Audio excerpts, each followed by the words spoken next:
আমরা জানি যে অ্যালকোহলকে যদি জারিত করা হয়, এই জারিত করার ব্যাপারটা জাইমান অক্সিজেনটা আসে কোথায় থেকে আমরা সবাই জানি, পটাশিয়াম ডাইক্রোমেট আর সালফিউরিক অ্যাসিডের মিশ্রণ থেকে আসে আমাদের জাইমান অক্সিজেন। এটাকে একত্রে বলা হয় ক্রোমিক অ্যাসিড।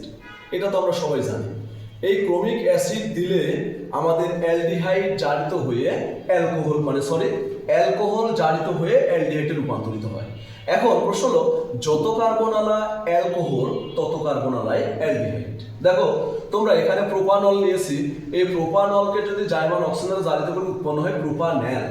কিন্তু যদি আমরা এই প্রোপানল 2কে, এটা হলো প্রোপানল 1 আর প্রোপানল 2কে যদি আমরা জাইমান অক্সিজেন দ্বারা জারিত করি, তাহলে কিন্তু অ্যালডিহাইড উৎপন্ন না হয়ে কিটোন উৎপন্ন হয়।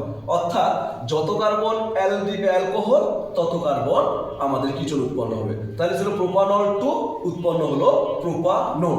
অর্থাৎ অ্যালকোহলকে জারিত করলে যে অ্যালডিহাইড উৎপন্ন হবে এমন না। এক্ষেত্রে মাথায় রাখতে হবে যে ওএইচটা কোন কার্বনে যুক্ত আছে।